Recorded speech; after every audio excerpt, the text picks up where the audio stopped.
এটা কে? এটা কে এসেছে আমার পাশে? মাকে ছেড়ে দিয়ে আমার পাশে কে এসেছে?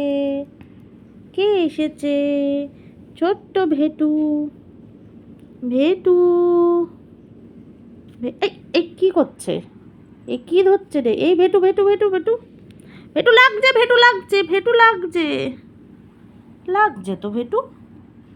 আমার ভেটু কই? একটা আমাকে মিষ্টি করে হাম্পি দেবে? একটা মিষ্টি করে হাম্পি দেবে ভেটু? ভেটু। ভেটু। ওই দে, আমাকে মারলি বলে তোর মাও তোকে পিটালো, দেখেছিস? আর মারবি আমাকে? আর মারবি? দেখ তো কিরম তোকে তোর মা পিটালো। দেখো কোথায় বসলো। ওই দেখো, ওই দেখো আমাদের ভেটু কোথায় গিয়ে বসলো। মা নিচে তলায়, বাচ্চা ওপরের তলায়।